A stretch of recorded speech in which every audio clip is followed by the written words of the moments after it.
I can still feel the pulse of it even now. The hours spent trying to get it all right, the grinding silence of late nights at my desk.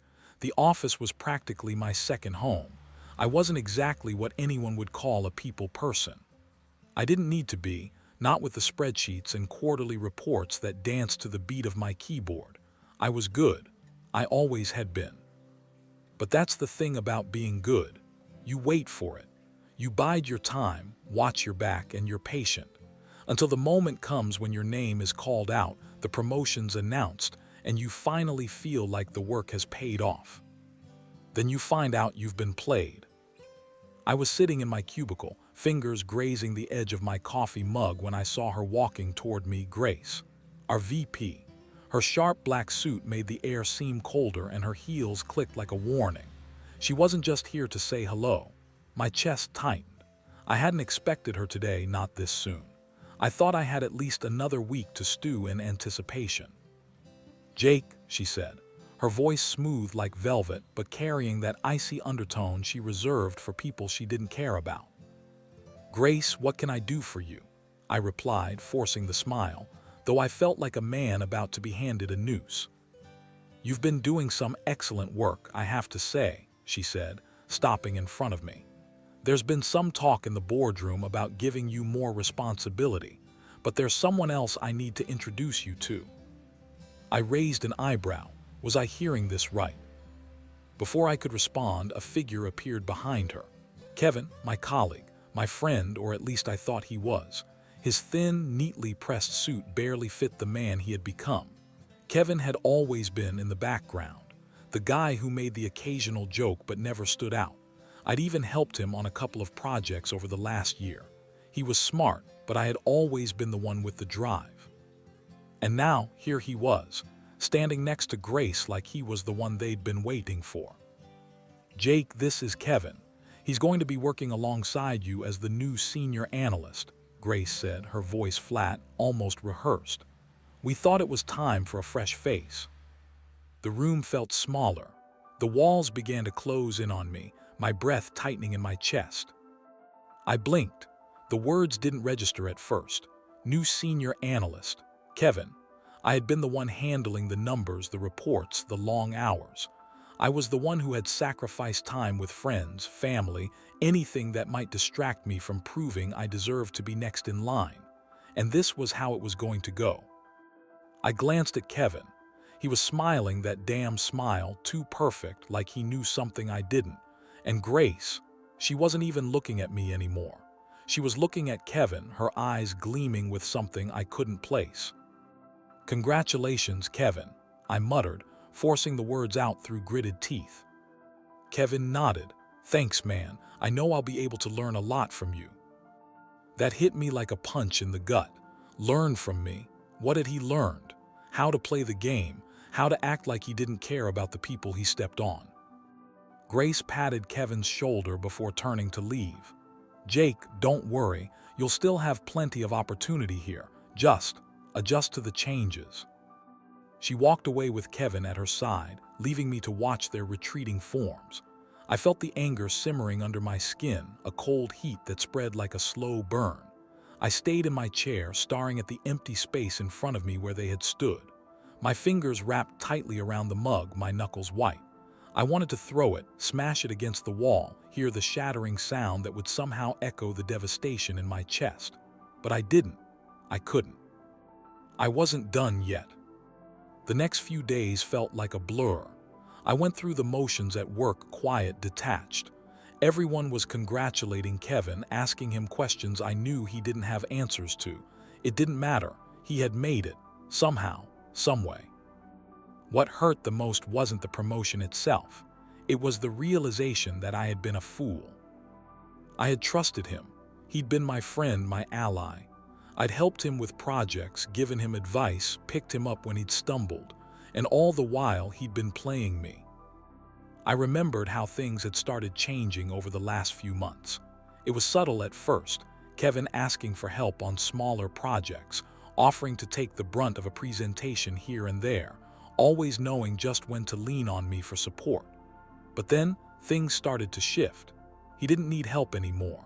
He was the one presenting ideas at meetings, bringing up points I'd never heard him mention before. I didn't think much of it. I told myself he was just getting better, but now I saw it clearly. Kevin wasn't improving. He had been watching, learning, and when the time came, he knew exactly how to position himself.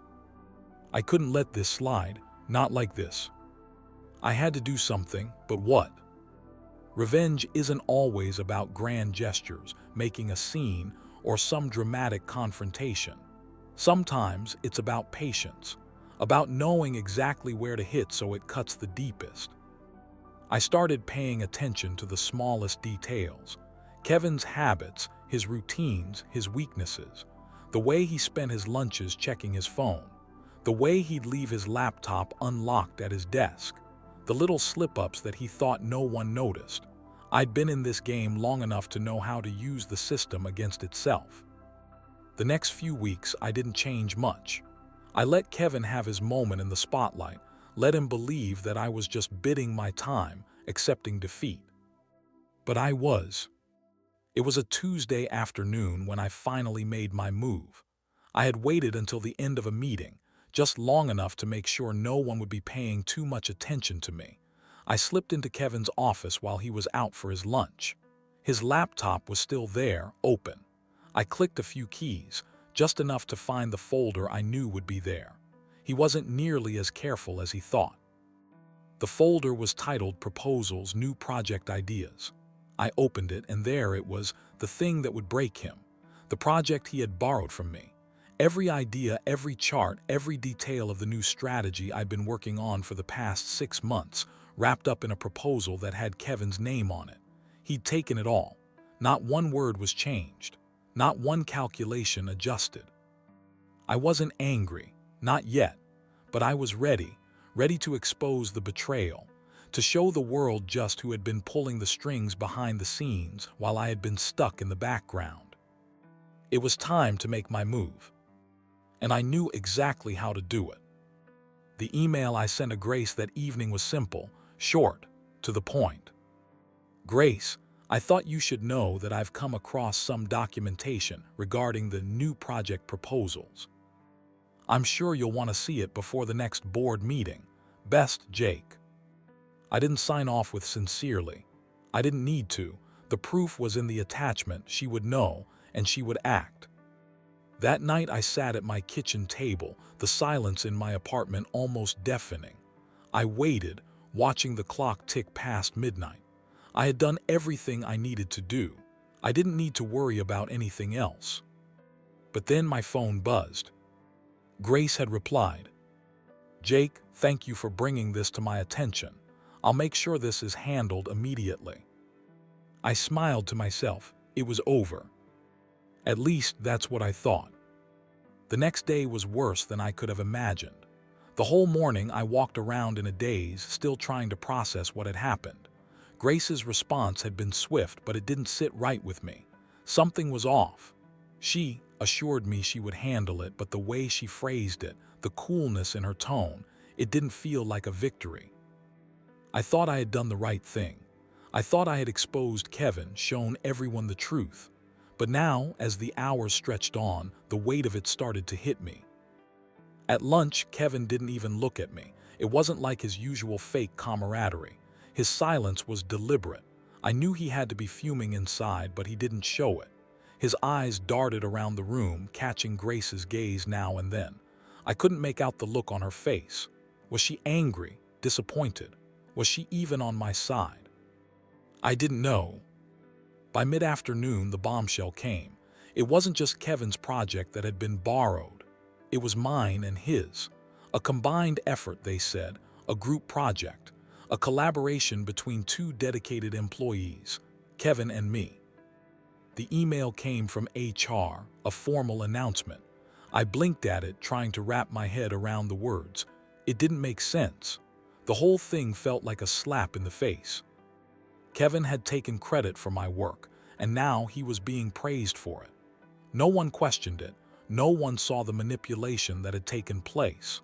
There wasn't even an investigation into the emails I had sent or the documentation I had shared.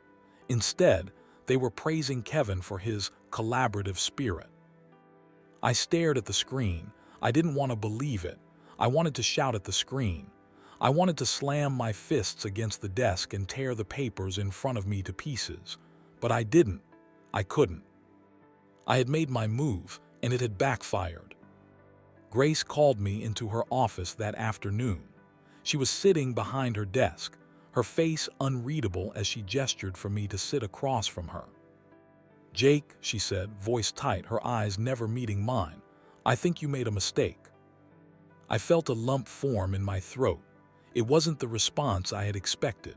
After everything, after what I had exposed, why was she acting like I was in the wrong? "You sent that email to me.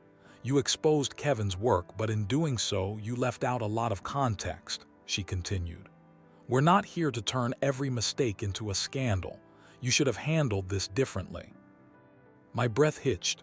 "What do you mean? I have proof. He took my project. I spent months on that strategy. It's all right there in the files." She finally looked at me, but there was nothing sympathetic in her gaze. Only cold professionalism. "You don't get it, Jake. Kevin didn't do this alone. He wasn't working against you. He was working with you. You just didn't see it." Her words were sharp, like a blade slicing through my confusion. I didn't understand. "Grace," I stopped myself. "What are you saying? You're taking his side." She leaned back in her chair, her fingers steepled in front of her, thinking carefully before answering. "I'm saying that in this business there's no room for isolated efforts. Everyone works together. Everyone contributes. And sometimes when you're too focused on your own goals, you miss the bigger picture." I wanted to yell at her, tell her that this wasn't about some big picture. It was about him stabbing me in the back, about all the hours, the sacrifices I had made, and how I'd been tossed aside for someone who hadn't earned it. But I didn't. I stayed silent, because she was right about one thing: I had missed the bigger picture. The weeks that followed were a blur. Kevin and I barely spoke outside of meetings, though I could feel the subtle shift in the office. It was like people were avoiding me, tiptoeing around me as if I were the one who had done something wrong. I watched as Kevin's star rose higher and higher. It seemed effortless for him, his effortless charm, his ability to play the game. But it wasn't just the promotion. No, there was something more that gnawed at me. Kevin was trying to get into Grace's good graces. It was clear. He followed her around, agreeing with everything she said, making sure to be there when the discussions turned to strategy. He was angling for something more. And that realization hit me one evening, long after the office had emptied out, and I was sitting alone, staring at the now familiar glow of my laptop screen. Kevin wasn't just playing me, he was playing Grace. And she, in turn, was playing all of us. At first, I thought about walking away from it all. I thought about quitting, finding another job, starting fresh. But I couldn't. I couldn't let this go. I had already come too far. I realized that if I wanted to get back at Kevin, I had to beat him at his own game. The thing with people like him is that they think they can just walk all over you, that they'll rise to the top by any means necessary. But they never anticipate someone willing to play the long game. I had to work smarter, not harder. And Grace, she thought I was the one who was out of the loop, who didn't understand how this company worked. But she was wrong. I knew exactly what she wanted. Kevin was a pawn in her game, and I would be the one to checkmate them both. I waited for the right moment, the right opening. It came on a Wednesday morning, a week after the final blow. Kevin had left his laptop open again. The little things, the details. I walked by his desk, saw the screen glowing with an open email. It was addressed to Grace. I don't know what made me do it. Maybe it was the anger still bubbling up inside of me, or maybe I was just sick of being the nice guy, the one who let everything slide. I stopped. My fingers hovered over the mouse for a moment, and before I could second-guess myself, I clicked. The email was nothing extraordinary, just the usual updates, numbers, and projections. But it was the attachment that caught my eye. Final proposal, Grace's version. I opened the document and skimmed through it quickly.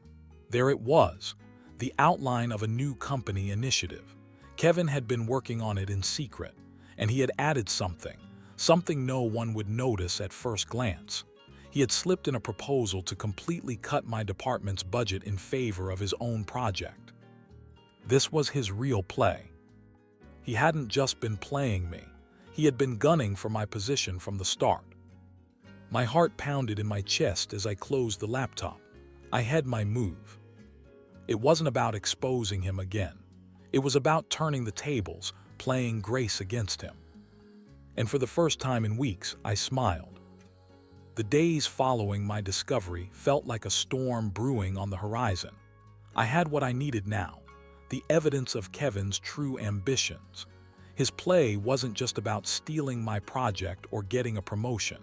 It was about positioning himself as the one who could take control of the company's future. I had underestimated him. I had thought Kevin was just a pawn in a game, but he was. He was the king, crafty, silent, calculating. I still wasn't sure exactly how I was going to turn this around, but I knew one thing: I had to be subtle. The office wasn't just a battleground, it was a chessboard. And in chess, you don't just go for the obvious move. You wait, you bide your time, and then you make the move that no one sees coming. I spent the next few days pulling back. I didn't go after Kevin right away. I didn't go to Grace. Not yet. Instead, I played the role of the wounded soldier, the one who'd been unfairly passed over, the one who had been betrayed. I let the gossip circulate. I let the office whispers grow louder. Kevin's promotion had been the talk of the floor for weeks, and now it was time to start planting seeds of doubt. I let one of the senior analysts, Claire, notice the discrepancies in Kevin's latest budget proposal.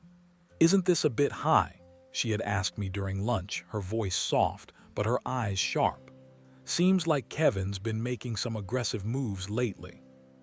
"Funny you mentioned that," I replied casually, but inside I was already strategizing. "He's definitely pushing harder than I expected, and you're right about the budget, looks off." It didn't take much. I didn't have to do the dirty work. I just needed the right people to ask the right questions. Claire was good at what she did. She had connections. And when she asked those questions, others would follow. A whisper here, a comment there. The cracks in Kevin's carefully constructed facade would start to show. It didn't take long for the first cracks to appear. Just a week after Claire raised her concerns, I was sitting in the conference room with the department heads, listening to Grace discuss the company's next steps. Kevin was there, sitting beside her, his smile as tight as ever.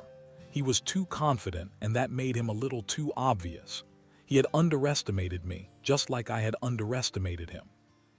Grace's voice cut through the murmurs of the room as she presented the latest budget proposal. It was Kevin's.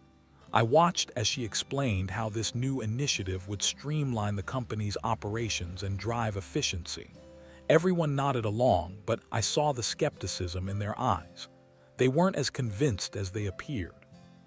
It was time. I cleared my throat and raised my hand.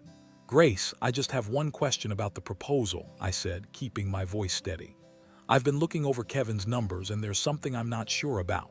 The projected savings seem a bit inflated, especially given the cuts to my department. Are we sure we're factoring in all the variables? I know my team been working on a few side projects that might help offset those costs." Kevin's eyes darted to me, and for the first time in weeks, I saw a flicker of panic behind his polished facade. He opened his mouth to respond, but the words caught in his throat. Grace didn't react right away. She just stared at me, her expression unreadable. "Jake, I'm sure Kevin has considered everything. He's very thorough," she said, but her tone lacked the usual certainty. I pressed on, letting the tension build.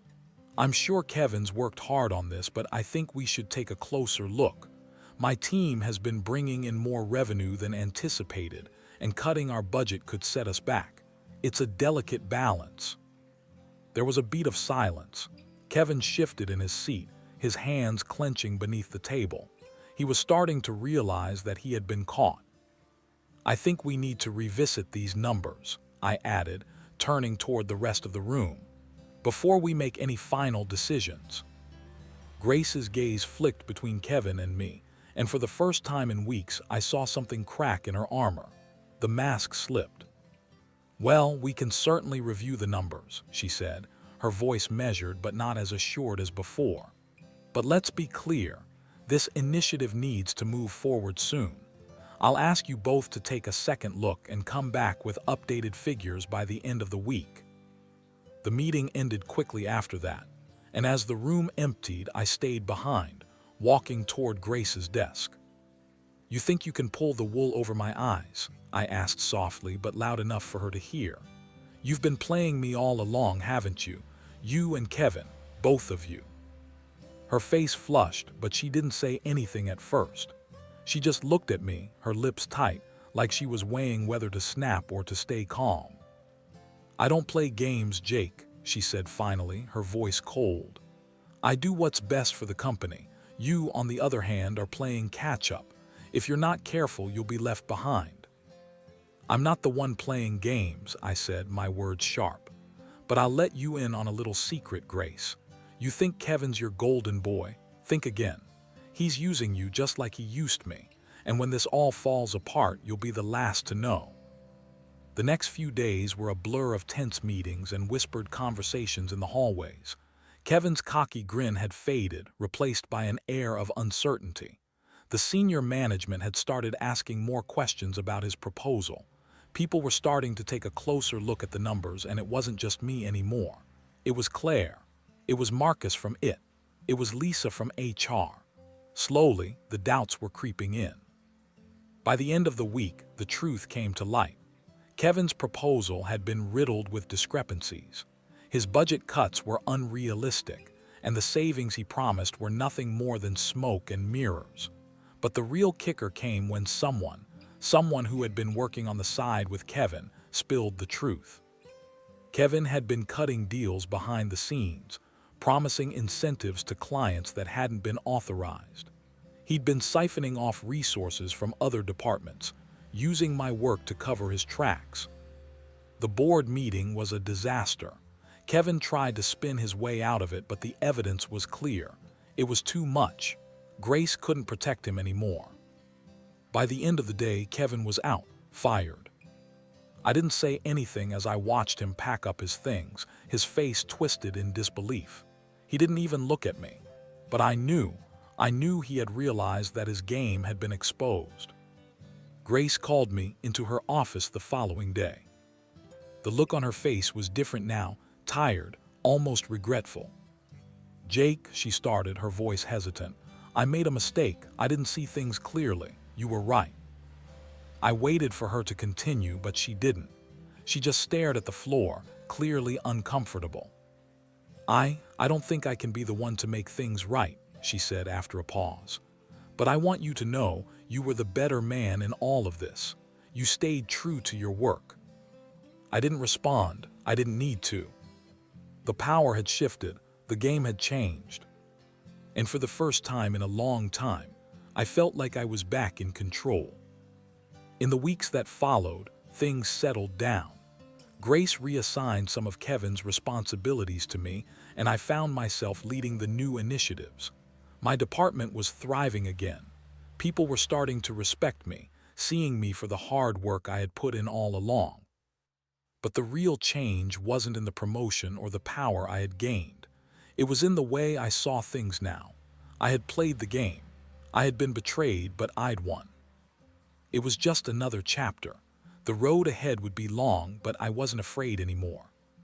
Because now I knew exactly how to play it.